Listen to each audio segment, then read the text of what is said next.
Hello and welcome to yet another episode of the Stale Popcorn Podcast. I'm your host, Steven, and with me, as always, is my co-host with the most, Christopher. Thank you. Good to be here, Stephen. How are you doing this fine Pretty, evening? pretty good. Pretty good. How about yourself? I'm doing splendid, actually, especially after watching Dune Part 2. As you Oh, know, I'm a huge fan of the franchise. I have yeah. no qualms with it whatsoever. None. Love it. So, if you haven't guessed by now, from the title alone, we're talking Dune Part 2, baby. We're going to get into it.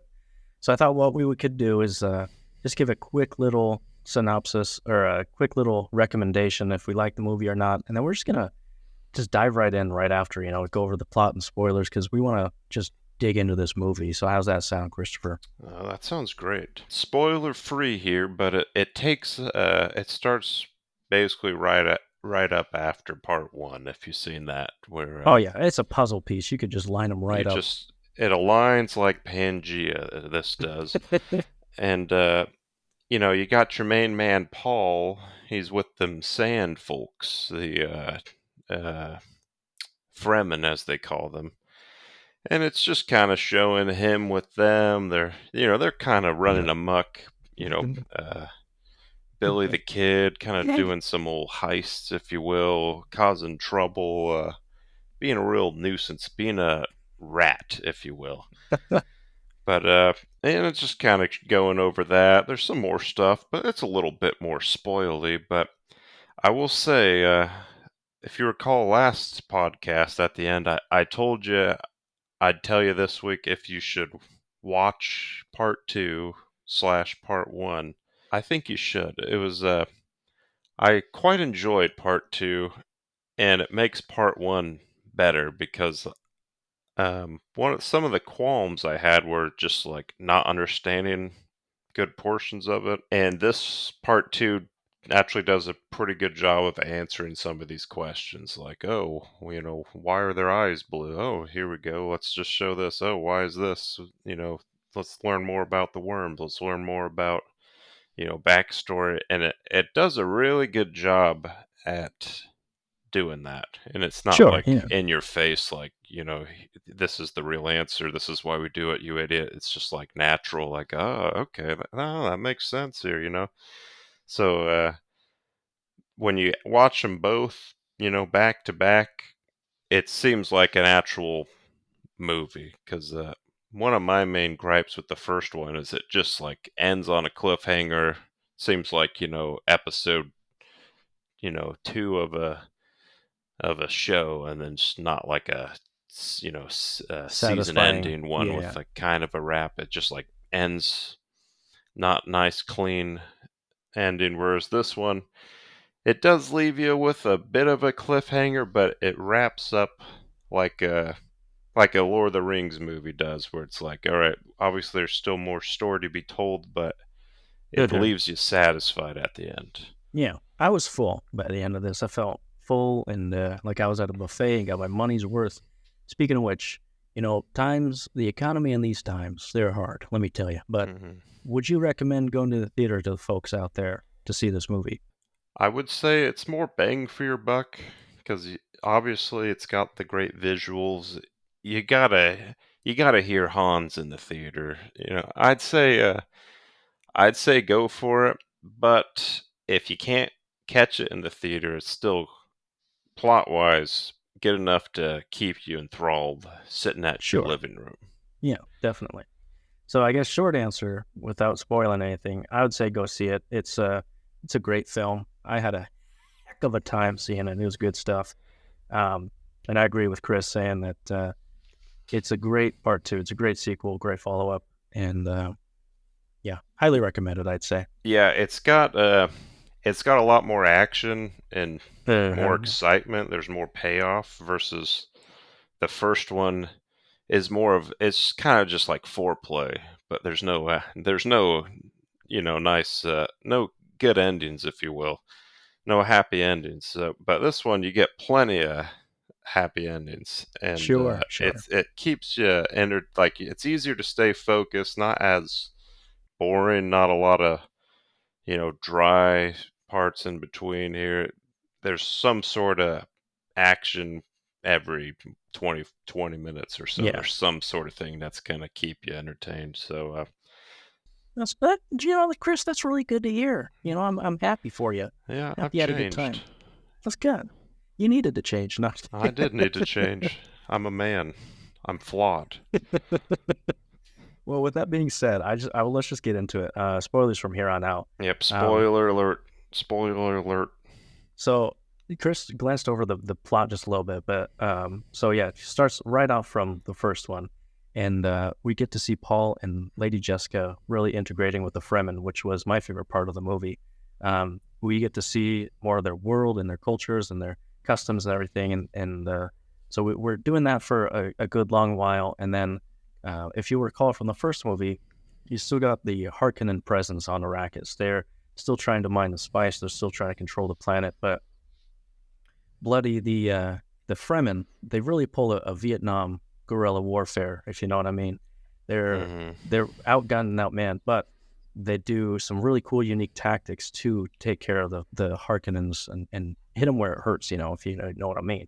They do some really cool, unique sequences that involve some great action and taking apart all the Harkonnens ships and everything. Those parts were great. I love that bit.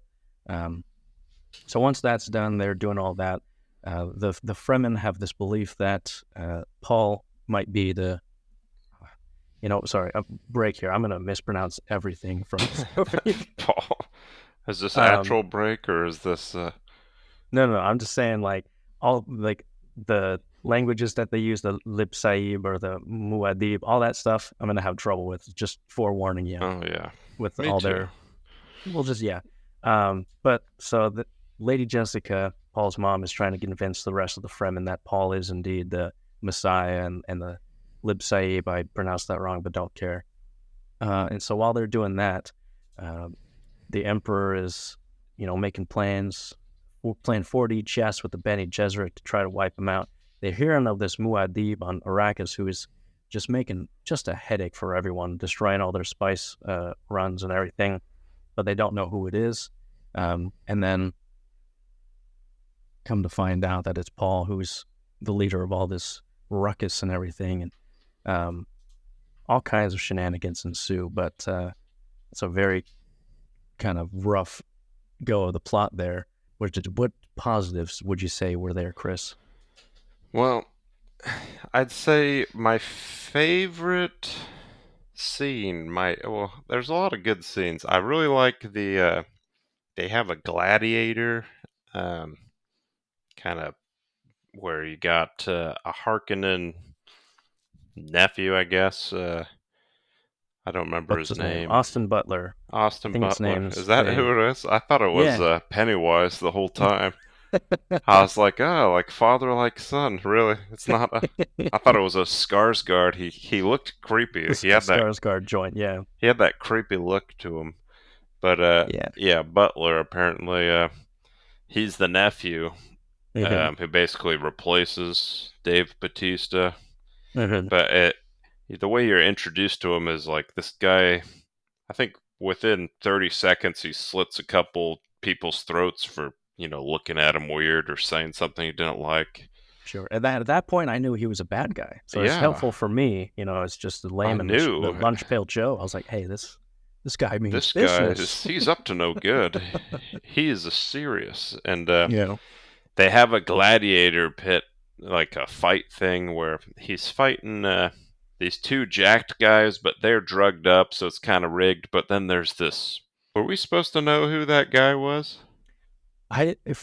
I guess it was the last members of the House Atreides.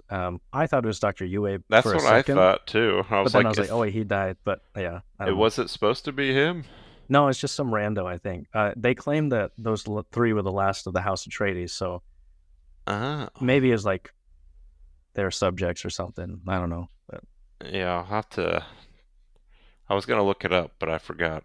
Not gonna Mhm. lie. I was hoping you, the master of Dune, would be able to tell me. But yeah, I thought it was the doctor. I was like, oh.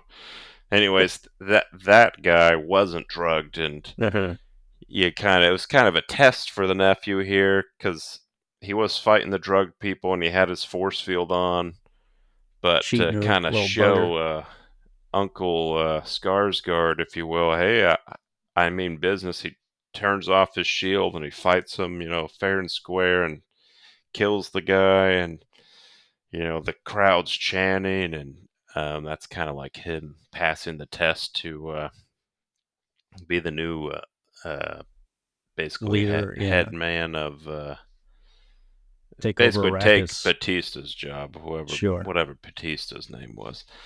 But David. David, yes, Yeah. taking Dave's job.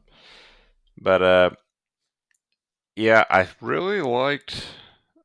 liked him as a villain more than I liked the Skarsgård, because he kind of has that Joker. Um, Grossness, kind of yeah, he's like, icky. he seems crazy and like, he's insane, and it doesn't really seem like he's afraid of anything. Yeah. They say he does the whole box thing, with what are the witch ladies called? The Benny Gesserit. Benny Gesserits, and Yeah. they're like, oh, he can be sexually Exploited. exploited. But other than that, he's Yeah. like, he's not afraid of anything. And like, I like that in a villain. And it's like, obviously he's a bad guy, but like a part of me, I kind of want to root for him, not necessarily to win per se, but he's like he's an enjoyable character, and so I really liked him. Can I venture a guess of say what your favorite part of this viewing experience was? Was it the Dune 2 limited popcorn bucket? I saw that. I was like, do I do it? I went alone, so I feel like it might didn't want to set off any red flags. Oh, Sure. can I say just to kind of go on a slight tangent here? Permission, sir? Permission granted. So I saw this film Thursday at 3 p.m., which I don't know what's going on with these, like, because remember back in the day when it was like opening showing was a Friday midnight showing, Yeah. and then they moved it to like Thursday nights at like 7 p.m. or whatever. Sure. Now apparently it's like 3 p.m. Like it was like, I'm not complaining because I gotta pay the matinee price for the opening show or whatever. But so I went there right after the gym, and you go to the gym, you drink lots of water, you're sweating, I get my post workout shake, and I get to the theater, and I like, I gotta take a leak because like I said, I drank all this water and such, Naturally. and naturally the bathrooms right next to my theater room are closed down. They're painting, they're doing something. So I gotta, like a minotaur going through this maze trying to find it. I gotta, walk, half a mile uphill, find the bathroom, whatever.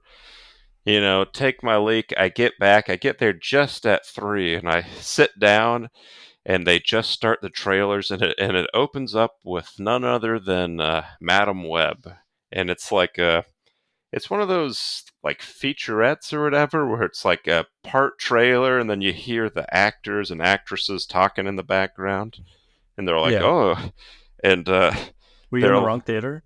no, let Oh. me finish, Oh no, sorry, sorry, please. sorry, sorry, sorry.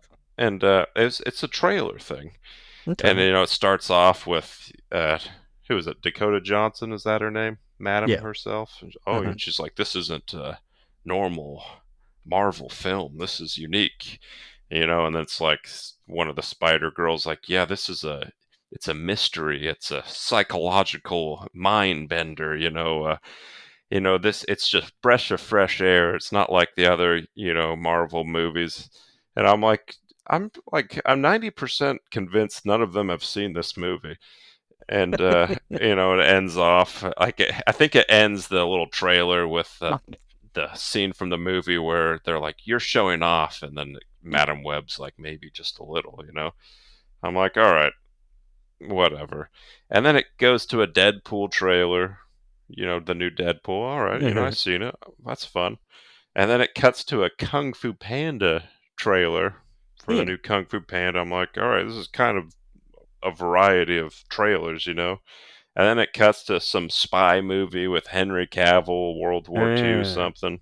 uh, And I'm like, uh, goodness gracious, man. And then they show another trailer of Monkey Man, that one. And I'm like, it's Dev been Patel, yeah. 11 trailers. It's like Hmm. 3:45 now. The movie still hasn't started. Yeah.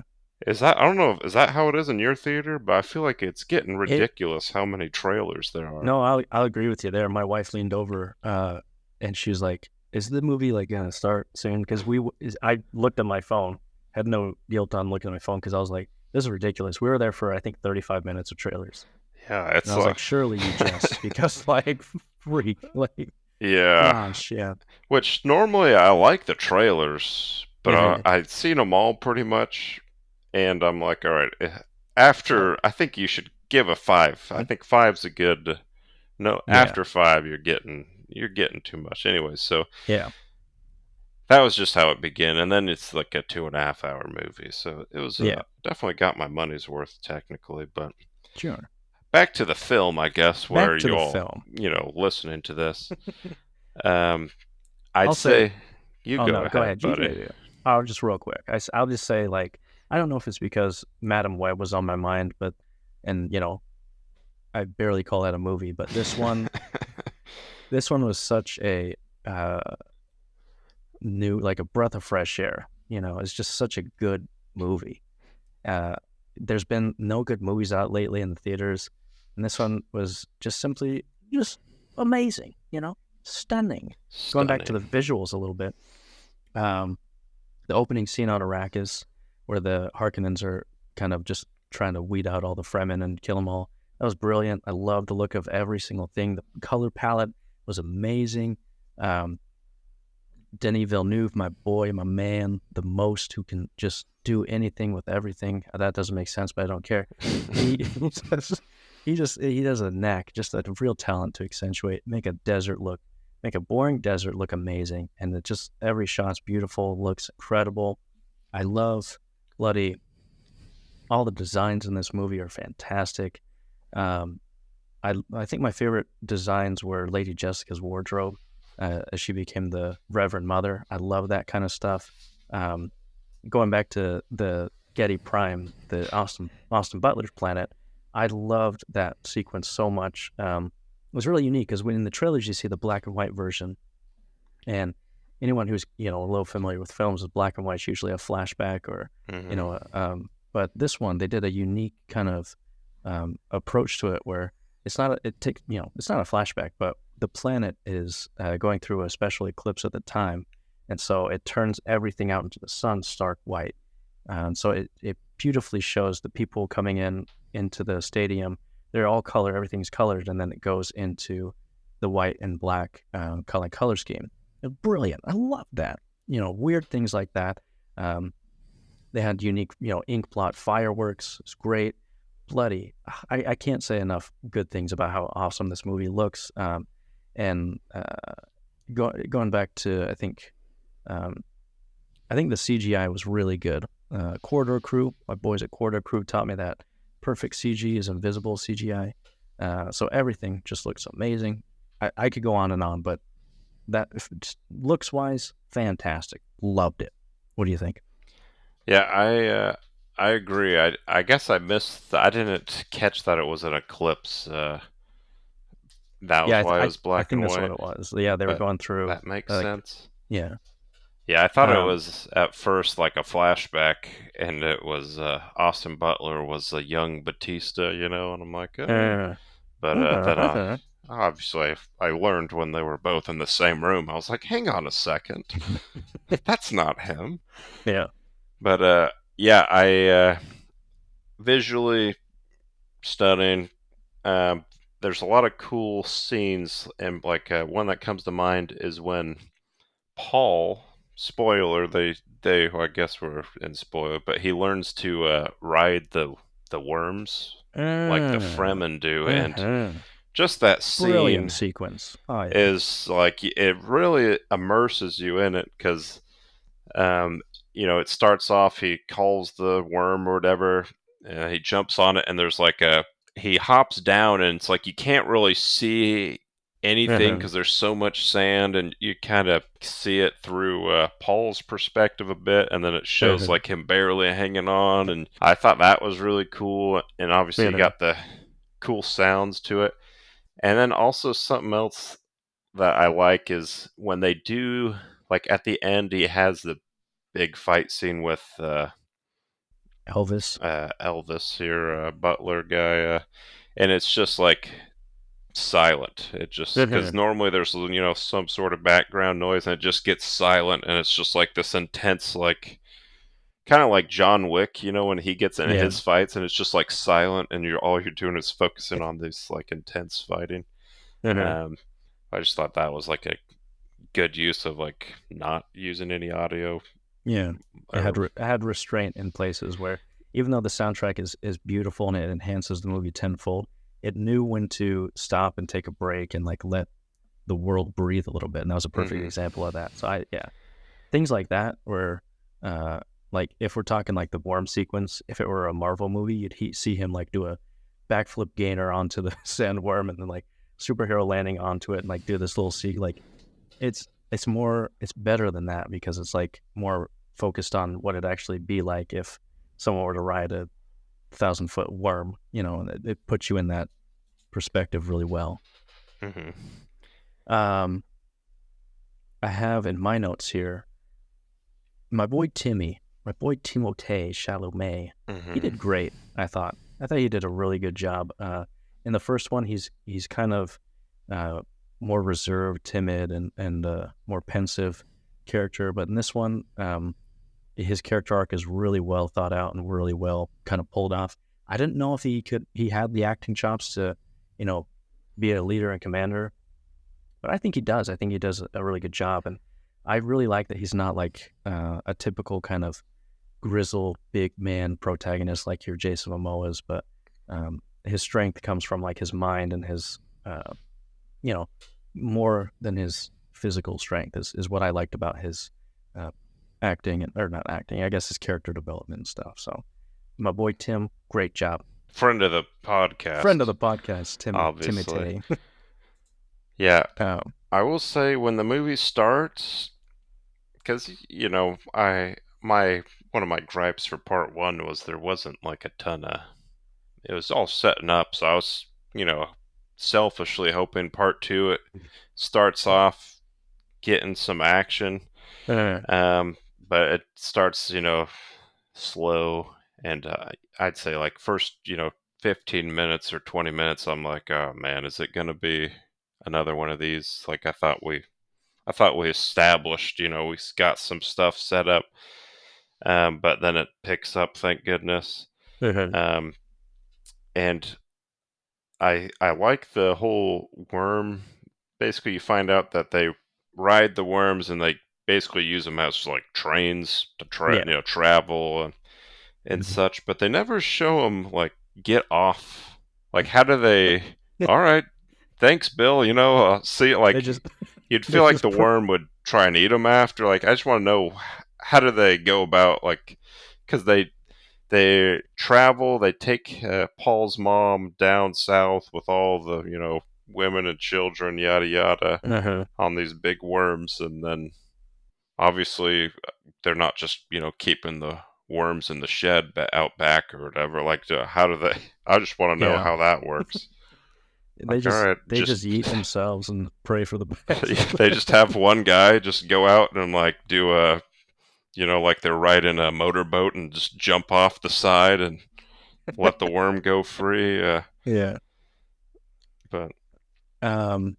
No. Yeah. I don't know. Another positive. I don't know. You don't answer me, nerd. know. No. Screw that. I don't know.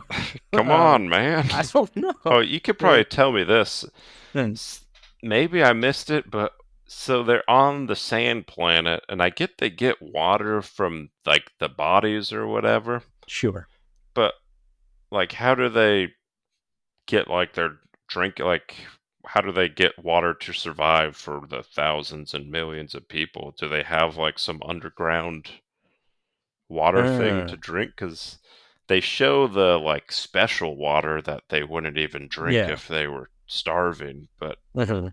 how do they get water? Maybe I missed that part. So you're asking how the desert people survive, Survive. basically. Like I get Um, they have their suits and blah blah blah, but you would think they need some sort of it's a very minor water. detail, All you right, know. fair No, just kidding. enough. That's a good point. I don't know. Maybe they have water deposits. Maybe they bloody. No, I guess they can't take from the sandworms. Otherwise, that's the Yeah, water they of that life. blue bile thing or whatever. Yeah. So that's not an option. Mm, mm. Just Oh, they can't. minor They can't. details. They can't drink dead people. Yeah, I know. I don't know. Let's Well, they ask can Frank drink Herbert. the. Well, they can't drink the dead Oh, people like albino Fremen. people. They Wait, can they drink the dead Fremen. no. You got that backwards because remember Oh, they don't Jameis. drink the dead. They don't drink Fremen, but they can drink bloody the Harkonnens. But they can't drink the Harkonnens because the Harkonnens are all chemicals. They use the water for Uh, like that's bathing or right, some. right, I right, don't. right. Well It's their then, chlorine, if you will. yeah, I don't know. All right, So, minor details. Go I ahead. had a note here. I think my boy Javier Bardem, really doing the most. I loved his character He in was there. great. Yeah, loved it. Bloody, if you were in my theater, you would have thought he was the funniest man Oh man, I was alive, according giggling. to my audience. No, there's these two girls in front of us. Just yeah, man, they're spitting, Oh yeah, just spitting out their cokes, jostling their popcorns, bloody causing all kinds of ruckus. Yeah, no, that he was really funny. Provided some good levity yeah. It in was a film. funnier movie than I thought it'd be. Like it's no Yeah. comedy by any means, but yeah, mainly Javier because he's convinced Paul is the Messiah, Mhm. and it's it's kind of interesting. You got the young folks are like, oh, that's BS. You ain't no Mhm. such thing, and then you got the older like, oh, he's well, I forget whatever the Josiah. Just What do they call him? Lutsnabskmaid, I think, or something. So That's yeah, Mosnai. Musa Malid, blah blah Mosmadwale. blah, boost Bombinese, and uh, That's a very specific reference. Nobody else will get no one will that. get that. But um, so yeah, it's kind of, and even the audience, at least I don't know. You don't if it's not supposed to be known from the movie. I didn't get like, oh, is he actually the Messiah? Is he not? The chosen one. Um, but it's he's everything that Paul does. Convinces Javier here, like, oh, he says he's not. That's something the Messiah would say. Yeah. I'm like, oh, Yeah. that's pretty funny. It's That's pretty funny, yeah. There were moments really where it was yeah, he brought some good stuff there. or there was the one where he's like, in the beginning, Paul's gonna. I sound like he had to walk across the desert or something. He's like, "Oh, be careful of the demons; they'll get you." And then he does like a, one of those scare, like jump ah, at you, like a yeah. Bilbo Fellowship of the Ring. If you and and then he's like, "Seriously, they will kill you." So, yeah, no, for they will. Like, oh. Yeah, Well, that was funny. also with that scene, it made it seem like he was gonna do some like journey or something. Like, oh, he's got to survive out in the desert, Yeah. but then he Well, doesn't. Like maybe I misunderstood what was, or is it no, I just like think that's what it was. They just kind of glanced over that, like, yeah, he went and survived in the desert for a bit and came back. okay? Um, Because it was like the because next day he saw Zendaya, and she's like, he's "You're like, I'm walking done, wrong. did it. Yeah, Let's do I'm. this." Yeah. Um, Speaking of Zendaya, I think I have this actually under. Well, do you have any other positives that you want to go over? Positive, negative. So towards the end, Or? because keep in mind, I talked before, like I've been in this theater 45 minutes for trailers, the movie's going, like towards the end, he's getting up and they have a big meeting. And, apparently in order to talk, he had to kill Javier, fight like he did with, what's his name in the end of the part one, I don't I don't really understand how that works, but he'd have to kill him, maybe take his place, yada yada, so he could speak. But he's like, you know what? Screw that. He Yeah. just walks up and he starts yelling. And I thought Uh-huh. this, it was a great acting scene by Oh Tim yeah. Tim there, and he's like yelling, Mhm. and he's like, he kind of turns into like an evangelical, preacher or whatever. And he's like, I seen you dreaming about, saving their lives. And then that guy's like, "Oh, Messiah," and he gets on his knees, and then his, people behind him with him are like, "Oh, worshiping him." And he turns to the next guy, "Oh, you pantsed in the third grade. You were real embarrassed." And this guy's like, "Oh, only the Messiah." Turns to the Yeah. next guy, "Oh, you're secretly a brony, blah blah blah." And, "Oh man," he's doing this, and I don't remember what he says. He says something to Javier, and he's like, "I knew it," down. Yeah. And then I thought like I thought this is how it was going to end because it starts, everyone's like worshiping him. I think they're chanting something, and Mhm. he's like, we're going to take the land, that's our homeland, freedom, whatever, Yeah. and I was getting pretty pissed because I was like, this is how it's going to end. I know it because Just a it's black just cut. it's leading to like an end like that, and I was like Arthur with a fist in my hand. I was like, don't you cut here. And then it goes to like, I don't remember, I think it's like Zendaya's pissed at him because he's I think she says something like, I think he's like, "I'll love you as long as I breathe," or something, and she's like, "I'll love you as long as you're a good guy." And I was like, all right, That makes that's sense. a Yeah. little different there, whatever, kind of like Yeah. till death do us part, or till I don't Get really bored. love Like, you anymore, yeah. Yeah. and so she's mad at him, she's mad at the mom, and blah blah blah. And it's just like kind of this lull, and I'm like, well, if you're just gonna do this, you might as well have ended it at that part back then. But then they start showing like, oh, preparing for war, and I'm like, the whole Uh-huh. time I was just like, I was prepared for it just to end before the actual battle happens. So Uh-huh. like, this was intense for me. I was like, please don't end. Please, I want to see this so Yeah. bad. Please Yeah. don't do this to me. Not again. And they actually do the battle at the end. They capture the Uh, emperor, yada yada. And so it was just like, I had a whole wave of emotions. Yeah, you understand me here? I get it. I totes get you. I'm No, like, yeah. should have ended it there. Oh, glad you didn't. Oh, please don't you do this. Oh man, please. And then Yeah. luckily, by the grace of God, they made it through what I wanted them to do. And Yeah. Because at that point, when the point you're describing, I think is like the 2 hour, 15-minute mark. And so it could have ended there and it would have been a movie. But I'm really glad they kept going and showed what happens after Paul basically gets the emperor to come um, and then takes all the Fremen and just curb stomps all of them. It's real great. Great sequence. oh yeah, real great. They use the worms in battle. Also, oh, I guess this is technically a negative, so maybe I'll hold off if you got any more positives. No, we can get into the minor weaknesses if you I will. still don't know how these shields work. I mean, because I remember what you told me last time, and I'm like, all right, I'll just believe them. And then I was like specifically watching because you're like, oh, you got to go in slow, and I'm just like watching people just slice full speed, killing people randomly, and then randomly it blocks, and I'm like, Yeah, that one wasn't slow. That one wasn't slow. yep, no, that was full speed, and like, Yeah, I don't know if does Dave Batista have a shield? I feel like they did. They did him dirty in this movie. they Where did him dirty, I'm man. like, he's a Like, great actor. I'm a fan of his, and he's buff, but they just make him basically like a Grima Wormtongue, little, yeah, just a little pansy. pansy. There's a And part.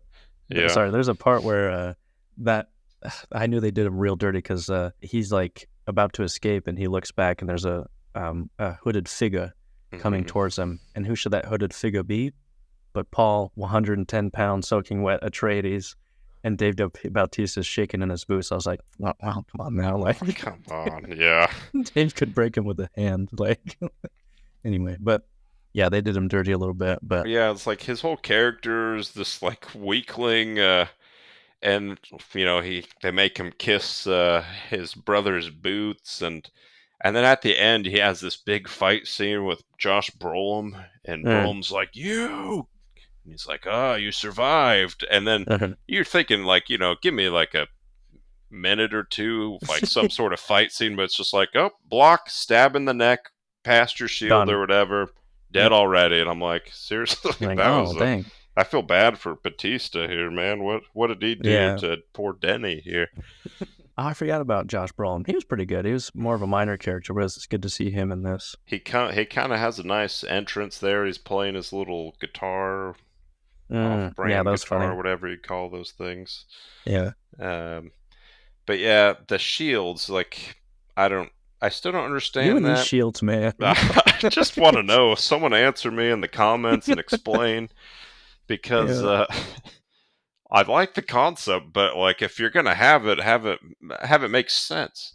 Sure. And like there's parts where one of the scenes where the Fremen, are blowing up the spice machines, causing havoc. They're all standing on top of a machine or something, and they're getting sniped by the Fremen.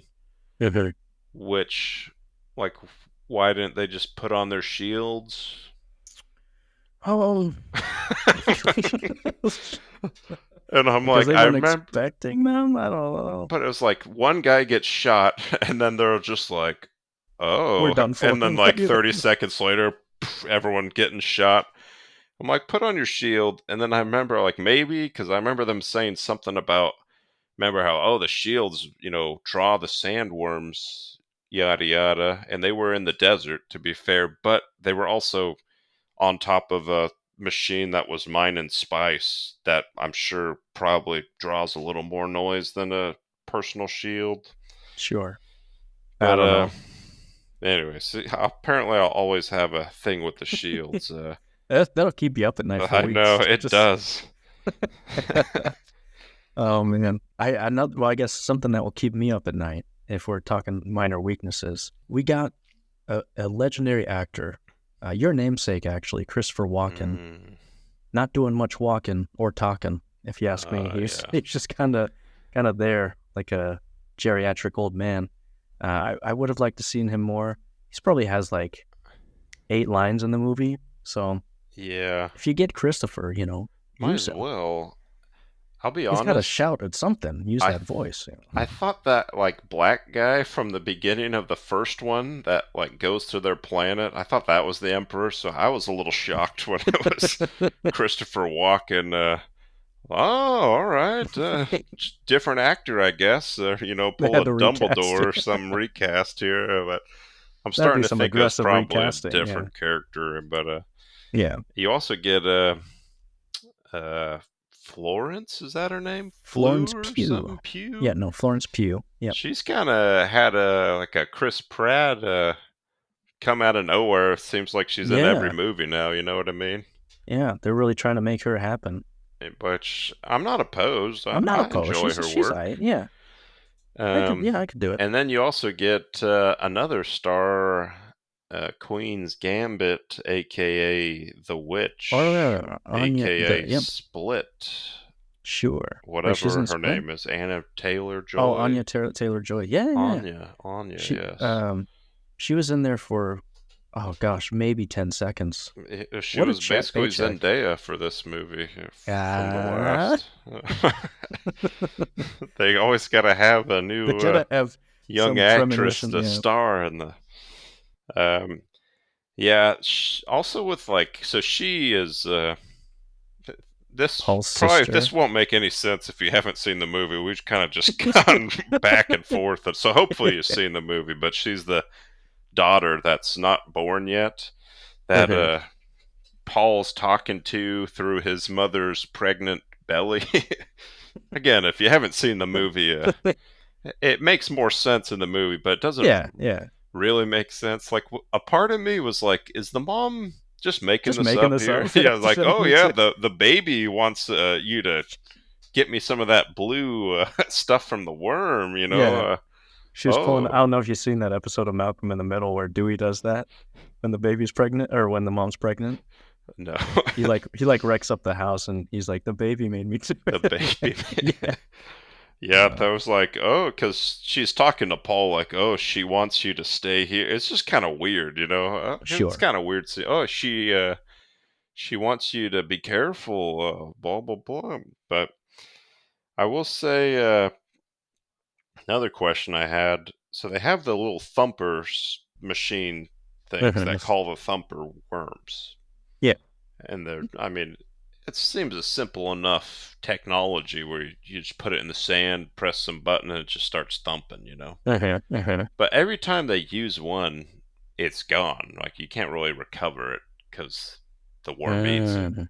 Sure. And I'm just like, where are they Where are they getting these from? manufacturing this? Because when they show them in, their little hideout, it just looks like they're living in a cave, kind of. But Yeah, it's they got like a nothing there. a fancy cave that's got like Technology or like well, you don't see any technology. It's got like a no. water Yeah, no. I was of what I'm saying is like there's nothing. There's like yeah they don't even have a kitchen there. Like yeah. they got nothing. But like they have their suits or whatever, which technologically saves water, and they got their thumper thing and whatever. But yeah, I just like to see some Smith in the back. I'm just curious how they're doing that is all. But Fair enough. I Fair was enough. hoping Yeah. the expert like you would explain that to me, but Yeah. Well, I nothing, huh? can't. No, I got nothing. I got nothing. The only thing that's on my mind is how the weakest link, in my opinion, was Zendaya. Yeah, I agree. I have here in my notes, Zendaya as an actor is the same word but slightly different fonts because she's just. It was like MJ's twin sister. I was like, they ain't nothing. And now that I think about it, all of her characters is just like all the same in everything she's in. And not only that, but her character in the movie was like a little annoying. Like, if I was dating the Messiah, the soon to be Emperor of the Galaxy, I wouldn't be whining too much if I was you. But, Hmm. that's just her character. Maybe I heard a lot of people saying online that her character is very different in the books, but I'm going to stay away from all that and just focus on the movie as its own merit. So if we're talking Chani as a character in this, she was like, just kind of didn't do it Yeah, for me. she just seems mad or just Yeah. like I mean, granted I don't know how the character is, but if you're saying it's probably different. Yeah, I was thinking the same thing. She's kind of got a little Kristen Stewart in her, if you know what I Yeah, a mean. little too angsty at Where times. it's Yeah. just like, all right, like I All right. Yeah. she's Steady mad on, at mate. Like, him. Um but maybe it's one of those, she's the only one that truly cares for him, so yeah. she's not being a yes man slash yes woman here, but Okay. I Okay. don't know. I'm just Yeah. trying to. Not a terrible performance by any means. I was just like, out of all the other ones, and maybe I'm a little bit biased because I'm not a huge fan of Zendaya. It just her kind of Yeah, character took me out a little bit, but very minor, if anything. Doesn't yeah. overshadow the greatness of the rest of it. So I do like so it answers the blue. You get blue eyes if you and drink the bile the thing piss from the from the worm. worms. Yeah. But I assume if you're Fremen, you automatically got blue eyes, maybe because your mom drank it and then it goes to you or something. Because they all have blue eyes. But if the men drink the bile, they die. Ew. Except the chosen one, Paul, drinks it and he's about to die, but then Zendaya fulfills her prophecy because she's some Prophecy. like sunflower tear or Yeah. something, cries on him, dips it in the bile thing. He lives. But then I did like how they go more in depth about though, like you learn more about the witch ladies. What's their names again? The Benny Gesserets. Bene Gesserits. You're kind Yeah. of they're basically you Space know nuns. they're the Varies, they're the little fingers, if you will, where they're kind of Oh, running. They're the sure. puppet masters pulling the strings behind. So you like main Jesseract is that what it? Gesseret with a Jesseret, T. Madam Jesseret, if you will. She's like, oh, we got this guy over here, but if that don't work, we got crazy nephew, We got plans within plans on top of other Butler plans. over here. Hmm. He, we control him through sex. We control this guy through blah blah blah. We got options here, and They got the they're, real entrepreneurial spirit, if you ask me. They're yeah, real they're very, hustlers. They got that grind mindset. yeah, they're grinding, and they're like, hey, Melissa, you get pregnant with this guy's baby. Could you do that for me? Oh, I ain't got that. No problem. Oh, you know what?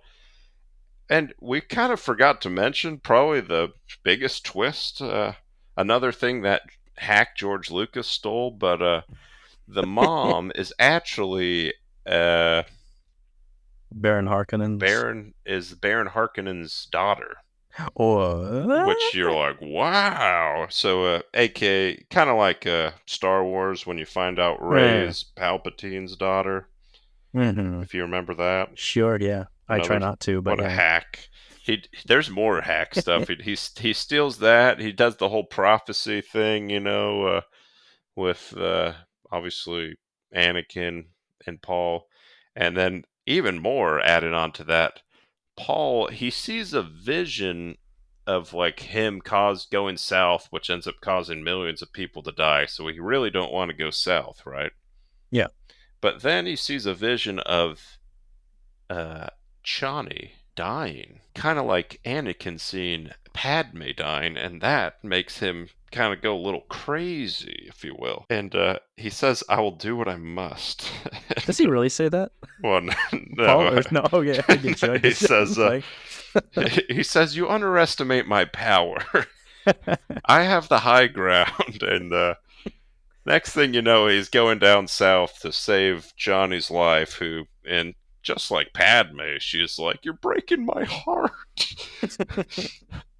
They say yeah. you've killed younglings, and then they even have like uh, what's the main fat Skarsgård?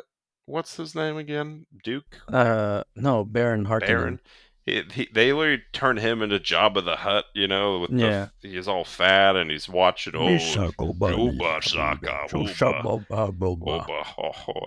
He even does the thing where he kills two of those little, I don't know, concubine things, kind of Sure, like yeah. how he does, how Jabba does, playing with his, whatever, Frogs.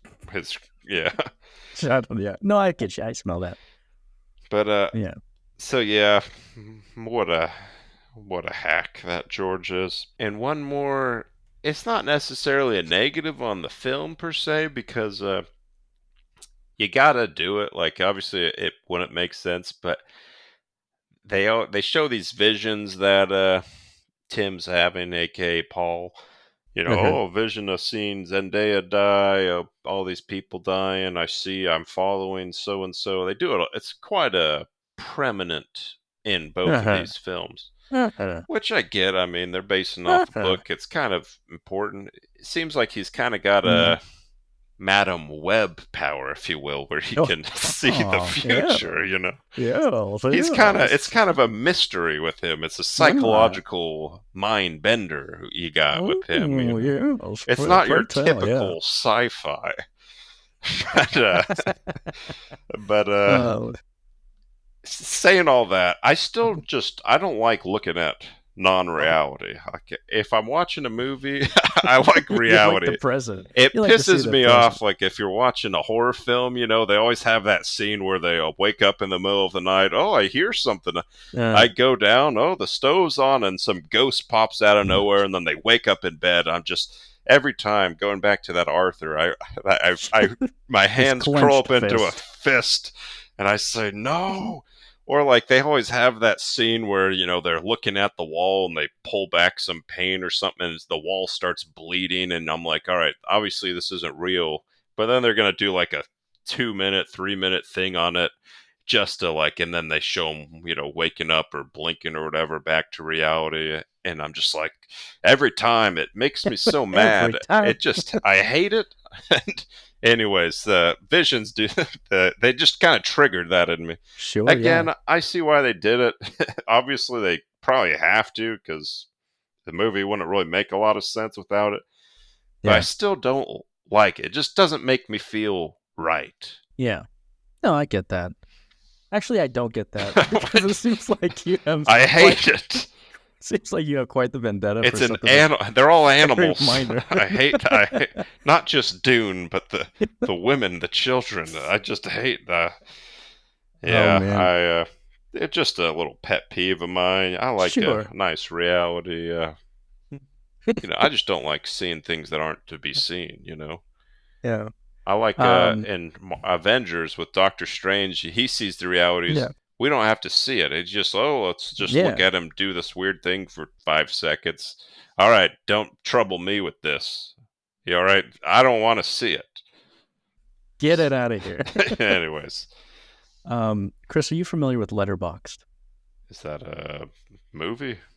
No, it's a movie review platform where anyone on the internet can write their reviews on any movie.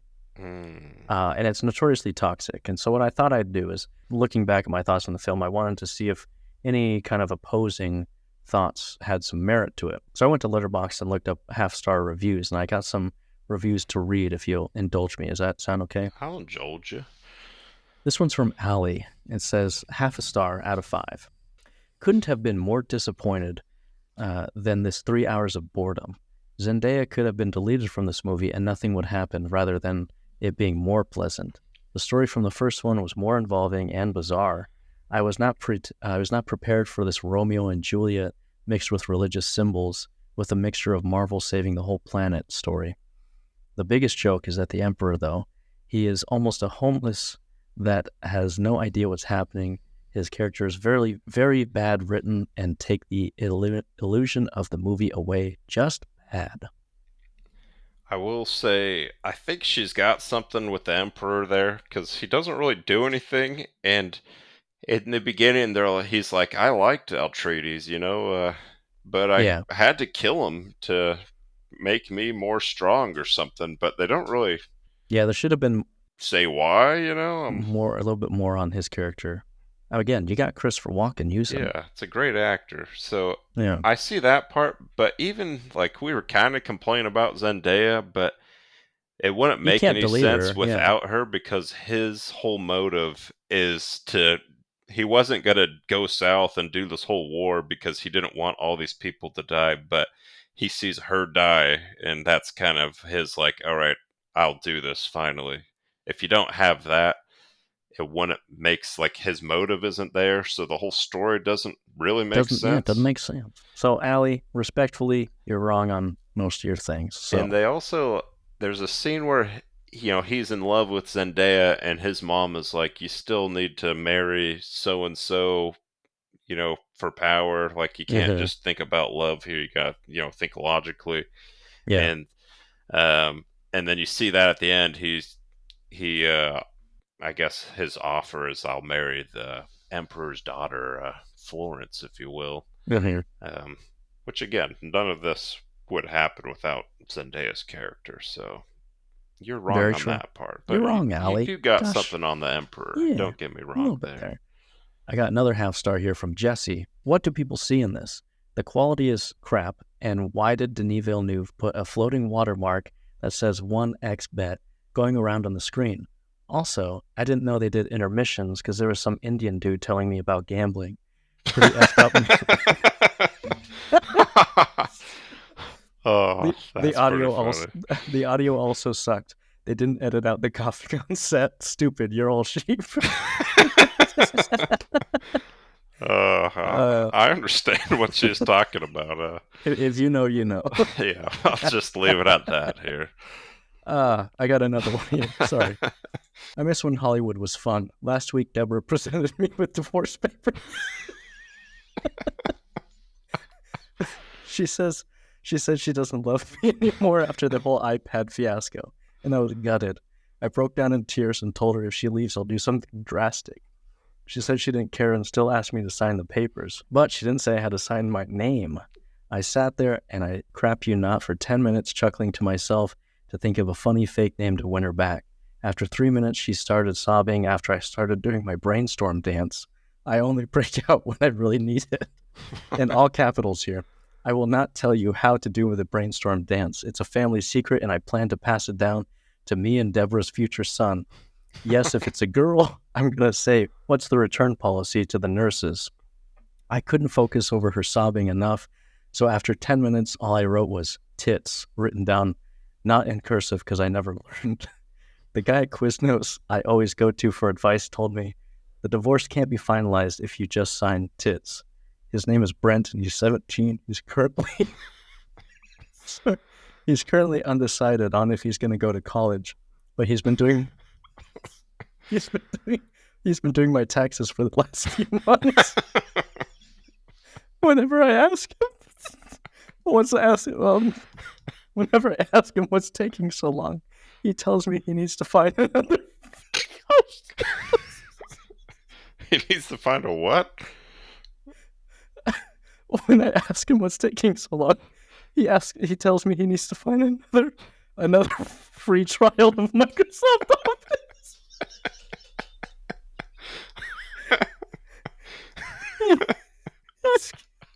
I'm sorry, kid. He's kind of like the son I never had. I don't know what you're saying anymore. I'm so sorry. Oh, man. Okay. Oh, man. He's kind of like the son I never had, so I'm thinking about teaching him the dance. It just feels right. Oh, man. I'm so sorry. Anyway, that was his review of Dune. Nothing wrong with that one. That was only a half star, huh? Yeah. And then another half-star review, one last one. I went for the bucket, stayed for the bucket, left for the bucket. Oh. Did you get the bucket? No, I didn't get the bucket. No, heavens no. I haven't bought popcorn at a theater in nigh on a decade. Anyway, all this to say, Dune 2, it's a great film. If you have a chance to go see it, go see it. You'll have a blast and a half. Or my name ain't Nathan, Arizona. Anything else, Chris? No, good film. Thanks for listening. We're about to get here about an hour here, so if you listen this far, appreciate it. Leave us a comment or email about what movie you'd like us to do next, and peace out. Have a good one. Bye. Bye.